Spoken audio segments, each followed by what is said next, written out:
Приветствую вас на канале History Study with Oleg Gunalski. Продолжаю тему полуправда Марка Солонина. Для начала я хочу озвучить мой диспут с Солониным, который состоялся в конце 2019 года в Фейсбуке. Мой комментарий был такой. Это за какие же массовые убийства евреев конкретно ответственна УНБ как организация? На что Марк Солонин ответил. Организация, пропагандирующая зоологический антисемитизм, не несет ответственности за действия, совершенные ее участниками и сторонниками. На что я дал развернутый ответ. Я процитирую его. Марк Семенович, почитайте, будь ласка, политические постановления съезда УНБ, который состоялся в Кракове в апреле 1941 года. Как только обнаружите там зоологический антисемитизм или же призывы к погромам, сообщите. Спасибо. Представители еврейского народа запачкались и в красном терроре, и в голодоморе, и в сталинских преступлениях. Но это не бросает тень на весь народ. Заодно узнайте, наконец, что за поляк сидел со Степаном Бандерой в соседней камере в блоке Целенбау. Я только из уважения не рекомендую вам провести каникулы в курортной камере Степана Бандеры. Бандере и Стесько нацисты предлагали свободу в обмен на отказ от провозглашения независимости Украины и подчинения Германии. Но два руководителя УНБ отказались наотрез. Следует отметить, что помимо меня в этой дискуссии с Солониным принимали участие и другие люди. В ответ на одно из критических замечаний в свой адрес Солонин написал комментарий, который в силу своего воспитания и элементарной чистоплотности я не в состоянии озвучить в эфире. Но вы видите этот текст на экране и, думаю, сможете по достоинству оценить уровень, предвосхищая попытки адвокатирования Солонина. Ну, вроде, это он не писал, его профиль взломали нехорошие люди. Или же писал он, но был не в духе и сорвался. Я опровержений или извинений за прошедшие 6,5 лет от Солонина не было. То есть эта стратегия защиты не работает. Увы и ах. А теперь ответ Солонина мне. Вы в очередной раз подтвердили своим примером, что прихильником бандеровщины могут быть только патологические дебилы. Ярослав Стецко написал: «Москва и жидовство – главные враги Украины». Считая главным и решающим врагом Москву, которая властно удерживала Украину в неволе, тем не менее оцениваю как вредную и враждебную судьбу жидов, которые помогают Москве закрепостить Украину.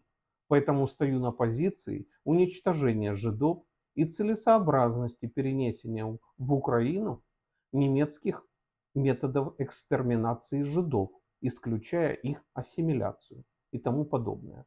Про Бандеру и бандеровщину я прочитал украинской мовой гораздо больше вас. Это очевидно. После этой сентенции Солонин привел цитату из документа, который в одной из моих книг я разобрал детально и доказал, что это советская фальшивка. Речь идет о фейковой стенограмме фейковой конференции УНБ, которая якобы прошла 18-19 июля 1941 года во Львове. Солонин почему-то прилепил четвертый вариант названия и новую дату – 10 июля 1941 года к этой самой фальшивке, которая имела своей целью доказать антисемитизм и расизм УНБ как организации. Мой комментарий или ответ был таков. Ну что ж, давайте разбираться с ОУНБ. Пункт 1. ОУН борется за украинскую суверенную единую державу, за освобождение порабощенных Москвой народов Восточной Европы и Азии. Пункт 2. Путем для достижения наших целей является украинская революция в Московской империи СССР вместе с освободительной борьбой порабощенных Москвой народов под девизом «Свобода народам и личности». Пункт 4. СССР – это современная форма московского империализма, которая приводит порабощенные народы и страны к национальному, культурному и экономическому застою и развалу. Пункт 16. Ликвидация антиукраинских акций со стороны поляков является предварительным условием нормализации взаимоотношений между украинской и польской нациями. Пункт 17. Евреи в СССР являются самой преданной опорой главенствующего большевистского режима и авангардом московского империализма в Украине. Антиеврейские настроения украинских масс использует московско-большевистское правительство, чтобы отвлечь их внимание от действительного виновника бед и чтобы в момент срыва направить их на погромы евреев. ОУН борется с евреями как опорой московско-большевистского режима, уведомляя одновременно народные массы, что Москва – это главный враг. Это цитата из политических постановлений Второго съезда УНБ, который прошел 1-4 апреля 1941 года в Кракове. Антисемитизма я здесь не вижу. То, что большое количество евреев примкнуло к большевикам, не напрасленно, а констатация фактов, печальных фактов. Призывов громить евреев я тоже не вижу. Москва действительно главный и общий враг. Или вы с этим не согласны? Борьба за освобождение всех народов, порабощенных Москвой, это очень серьезный довод, мало кем и когда озвучен. Будьте добры, не постите в советские фальшивки. Я их разбирал. И стенограмму конференции УНБ, и дело Ярослава Стытько, и персону Шухевича. Уверен, что вы не читали эти материалы. А я ваши фантазии о курорте Бандеровк и каком-то там поляке в блоке Целенбау внимательно читал и слышал. Зачем эти советские штампы бандеровщина, зоологические антисемиты? Вы историк, а не публицист и не пропагандист. Я понимаю, что вы российский еврей, и этим обусловлено ваше крайне негативное отношение к Украине и украинскому национальному движению. А по мировоззрению вы либерал, и этим обусловлен ваш негатив, например, к Пиночету и Франко. Вы прекрасно разбираетесь в вопросах советско-германской войны, и я снимаю перед вами шляпу. Но к Украине вы предвзяты. И это меня очень печалит. Марк Солонин после этого ответил мне, и я его тоже процитирую, естественно. Первое. Антисемитизма в пункте 17 вы не видите потому, что своей профессией избрали отбеливание черного кобеля. Разумеется, евреи не были опорой большевистского режима. Говорить такое может или чудовищно невежественный, начитавшийся антисемитских фейков на интернет-помойках, или заведомо предвзятый пропагандон. Но это ложное утверждение было характернейшей чертой фашистской идеологии XX века. В этом смысле его появление в программных документах ОУН весьма примечательно. Второе. Цветистые фразы на партийных съездах. Кстати, какой еще партии удалось провести съезд в оккупированном немцами Кракове? Это одно. А простая бесхитростная погромная агитация, адресованная злобным люмпменам, никуда не исчезала. То, что вы объявляете советскими штампами, многократно опубликовано украинскими историками на украинском языке. Героизация, четвертый пункт. Героизация бандеровщины – это дикость, которая позорит Украину, разрушает отношения с ближайшим соседом и потенциальным союзником Польшей. Свои ублюдки вроде Салаша, Павелича и любимого вами Франка были у многих народов, но в 21 веке славить фашистов – это дикий зашквар. Радует лишь то, что таких щирых украинцев в Украине раз-два и обчелся. Нахрен никому в Украине ваш Бандера не нужен. И это подтверждается любой социологией, любой электоральной статистикой. Ну, естественно, я не мог не ответить на это. Вижу, любите вы, Марк, по пунктам. Я, кстати, тоже. Так проще систематизировать и проводить анализ. Ну что ж, приступим. Первое. Когда по существу возразить нечего, начинается переход на личности и пустопорожнее обвинение оппонента в каком-то там отбеливании. Мое мнение и выводы всегда базируются исключительно на документальной основе. В пункте 17 нет призывов к насилию в отношении еврейского населения. И я никогда не отрицал и не отрицаю наличие антисемитизма в Украине. Но проводя анализ антисемитских происшествий, с которыми я лично сталкивался, пришел к интересному выводу. Около 95% антисемитских выходок в отношении меня и моих близких исходило от совковообразных. Нечто подобное наблюдаю и от евреев сейчас. Подавляющее число обвинений меня в этом самом отмывании исходит от московских, питерских, минских, кишиневских. Вы вот добавили в этот паноптикум к Самару. Да это просто смешно рассказывать украинским евреям про зоологический антисемитизм украинцев. Это вы меня, что ли, пропагандоном называете, который читает антисемитские фейки на сетевых просторах? Эк, вас разобрало, товарищ. Я, в отличие от вас, не повторяю клише советского агитпропа про украинских националистов. Да, лидеры украинских националистов не все, как на подбор, были выпускниками Оксфорда, Итона или Кембриджа. Я, естественно, не считаю их святыми. Но, как показывают документы из нацистских архивов, именно члены бандеровского движения изготовляли и снабжали проукраинских евреев поддельными удостоверениями личности, а некоторых бандеровцев нацисты казнили за укрывательство евреев. Разумеется, не все евреи примкнули к красным, но просоветских, ливрейных было достаточно много. Однако и евреев, которые были против московского рабства и воинствующего атеизма, тоже было немало. Именно этих евреев коммунисты, включая печально известную Евсекцию, всячески притесняли и уничтожали, как Рэба Шнерсона, Юлия Марголина, Герша Келлера и Авраама Шифрина. Печально, что вы, как обычный совок, произвольно вычленяете несколько предложений из пункта 17, стараясь полностью игнорировать пункты 1, 2, 4 и 16, ибо они не вписываются в вашу парадигму украинского антисемитизма. В парадигму украинского антисемитизма. Читая ваши книги, я считал вас объективным историком, который пытается увидеть объемную картину без предубеждений и догм. Значит, ошибался. Сожалею. Второе. Вы меня удивляете. А какие претензии к ОУН-Б, лидеры которой преследовались польской и советской властями в том, что она проводила свой съезд в Кракове? А где же им было проводить его? Во Львове или в Москве? Немцы с помощью Сталина стали фактическими освободителями украинцев и в 1939 и в 1941 годах. Потому не вижу и здесь криминала. Во всяком случае, это не хуже поздравлений фюреру от СССР в связи с победой над Францией или снабжение рейха сырьем и ресурсами.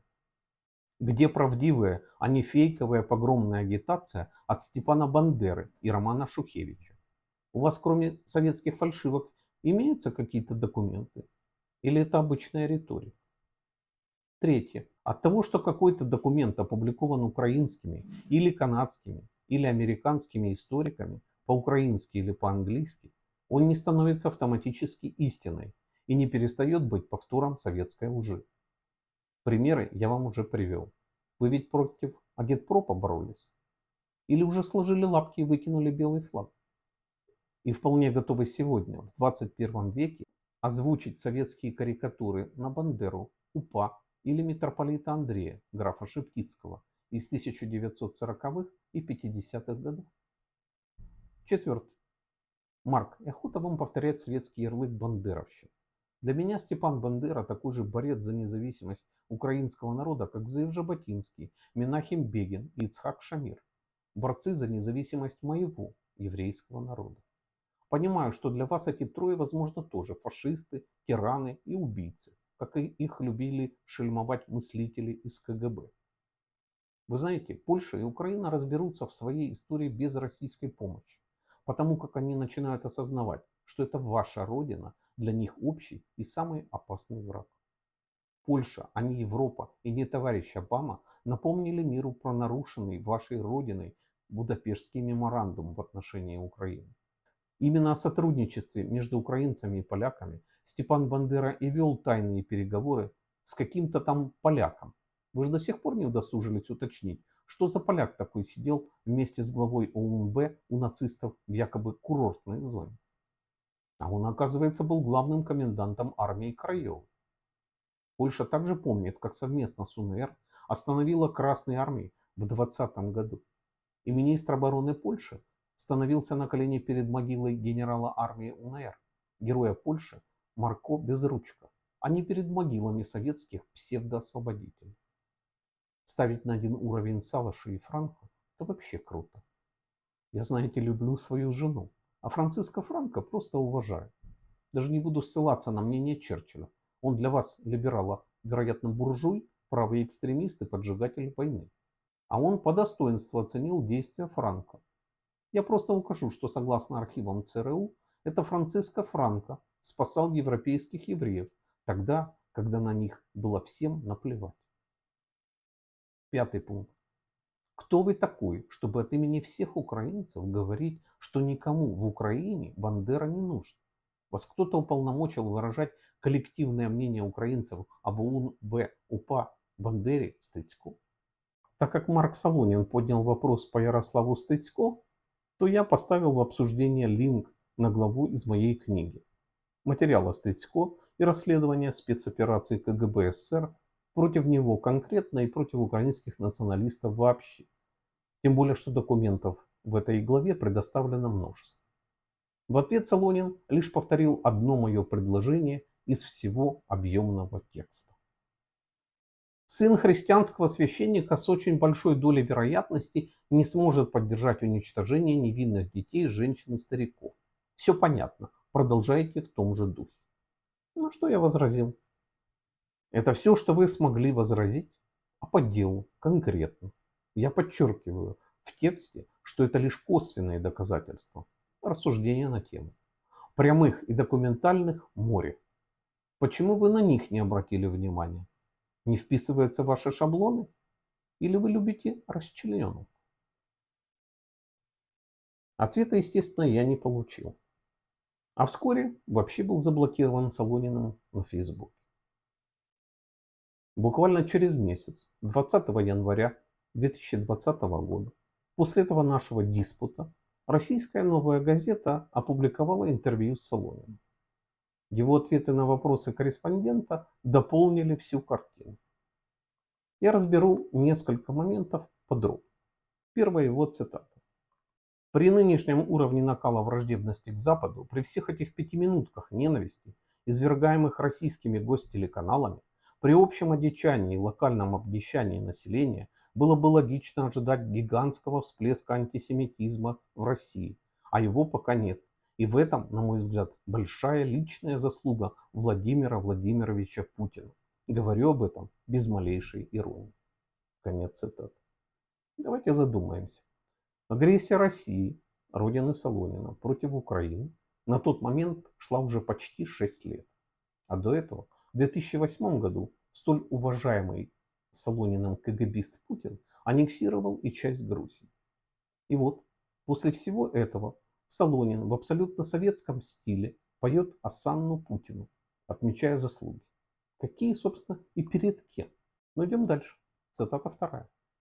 Юзеф Липский, посол Польши в Берлине 1938 года, в годы Второй мировой войны, с оружием в руках сражался против гитлеровской Германии, рискуя жизнью, уничтожал немецко-фашистских захватчиков. Конец цитаты. Ну, этот фрагмент мне напомнил публикации советских газет и тексты советских книг. Мантра про немецко-фашистских захватчиков вполне в стиле советских публицистов, но не человека, который годами противостоял советским мифам о Великой Отечественной войне. Странно, не так ли? Но идем дальше. Третья цитата. В частности, вплоть до 1 сентября 1939 года из Германии Гитлера можно было совершенно спокойно уехать. Вот просто сесть в поезд и уехать. В отличие от Сталинской империи, из которой можно было только бежать, рискуя жизнью и обрекая на концлагерь близких. Более того, из Германии Гитлера можно было уехать, даже забрав с собой имущество. И даже получив от государства какую-то компенсацию за оставленную недвижимость. Но должен вам сказать, что больше половины евреев в Германии и Австрии почему-то не спешили уезжать. Конец цитаты. Ну, в этом фрагменте во всей красе проявилась полуправда Солонина. Да, это правда. Из сталинского СССР уехать по своему желанию было нереально. Но это не значит, что в Рейхе ситуация была настолько идиллической, как вещает нам Солонин. Я понимаю, что он писатель и оратор, но все же имеет смысл обращаться к источникам. Ну, к примеру, к великолепной книге Уильяма Рафаэля Перла «The Holocaust Conspiracy: An International Policy of Genocide». Автор очевидец, и он описывает, что после аншлюса, ну то есть присоединения Австрии к Германии, австрийским евреям не давали свободно уехать, запрещали вывозить имущество и не выплачивали абсолютно никаких компенсаций за отбираемую недвижимость. Так как нацистский режим проводил политику полного грабежа и изоляции. Хотя, конечно, нацисты всячески подталкивали евреев к эмиграции из Австрии сразу после аншлюса в марте 1938 года, создавая для них невыносимые условия, но одновременно они блокировали реальные пути к спасению. Будучи молодым адвокатом в Вене в те годы, Перл на практике столкнулся с этой стеной бюрократии и издевательств, а в дальнейшем был вынужден организовать нелегальную еврейскую эвакуацию. Никакого вывоза личных вещей, капитала или ценностей нацисты не разрешали. Евреев планомерно и полностью лишали всех средств к существованию через специальные ведомства вроде налоговых инспекций, Финансамтер, Райксфлюгтштeuer или специальными штрафами за саму принадлежность к еврейскому народу, из-за чего люди уезжали абсолютно нищими, ибо оставались в рейхе без единого гроша.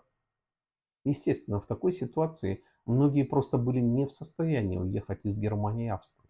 И тут Солонин говорит правду о том, что Запад не горел желанием принимать еврейских беженцев, о чем тоже прекрасно и с документальными подтверждениями написал в своей замечательной книге Уильям Перл. На этом фоне замечания Солонина «больше половины евреев Германии и Австрии почему-то не спешили уезжать» выглядит в лучшем случае ханжеством. Идем дальше. Цитата 4. «Я вовсе не хочу рисовать идиллические картины польско-еврейского братства по оружию.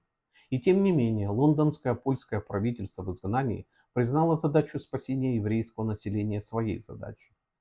Была создана соответствующая структура Жигота, Совет помощи евреям, и она получала от государства деньги и оружие. Соответствующие приказы, в частности, о расстреле поляков, выдававших евреев немцам, отдало командование армии Краевой. Во время восстания в Варшавском гетто подпольщики АК переправили туда огнестрельное оружие, хоть и в очень скромном количестве, а после окончательного подавления восстания вывели по подземным ходам немногих уцелевших повстанцев. Конец цитаты. Ну, в этой цитате опять сплошная полуправда. На самом деле польско-еврейское братство по оружию было как во время Второй мировой войны, так и до нее. Несколько фактов, о которых Солонин умалчивает, то ли по незнанию, то ли по умыслу. Например, в городе Харькове в 1940 году доблестные исполнители из НКВД расстреливали и закапывали тела казненных польских граждан, попавших в плен. Среди этих жертв был еврей, подполковник Максимилиан Ландау, который командовал артиллерией при обороне Львова от доблестных атак РКК и вермахта в 1939. Еврейская кровь, пролитая тогда НКВД, имеет весьма конкретные цифры. Факты. 231 польский еврей убит в Катыни. Среди них главный раввин войска польского, майор Барух Штайнберг, друг генерала Владислава Андерса. 188 в Харькове и 19 расстреляно в Медне. Среди них были как офицеры на действительной службе, так и уволенные в запас, врачи, фармацевты, юристы и инженеры. В армии генерала Андерса насчитывалось 4254 солдата и 146 офицеров еврейского происхождения. Всего около 4400 комбатантов. Также с армии выехали около 2000 гражданских евреев, включая детей-сирот, известных как тегеранские дети. Около 3000 еврейских солдат официально покинули польские ряды, чтобы присоединиться к еврейскому подполью на Ближнем Востоке для борьбы за создание государства Израиль.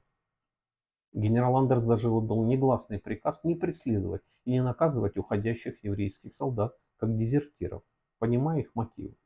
Будущий премьер-министр Израиля Менахем Бегин, например, получил официальное увольнение из армии Андерса. Оставшаяся часть еврейских военнослужащих от 850 до 1000 человек продолжила боевой путь с польским корпусом. В знаменитом и кровопролитном сражении при Монте-Кастино в 1944 году приняли участие не менее 838 евреев.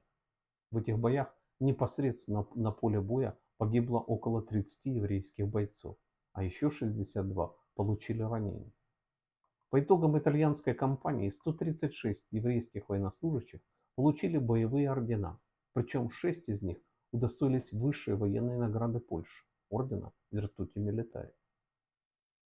В Варшавском гетто существовала подпольная боевая организация поляков еврейского происхождения, Еврейский воинский союз, Жидовский зв'язок войсковый, ЗЗW сокращенно. Костяк ее составляли члены Бейтара, правоеврейской организации, созданной Зеевым Жаботинским. Многие из них накануне Второй мировой войны прошли подготовку в тайных военных лагерях, организованных лидером организации Эцель Авраамом Штерном и польским руководством.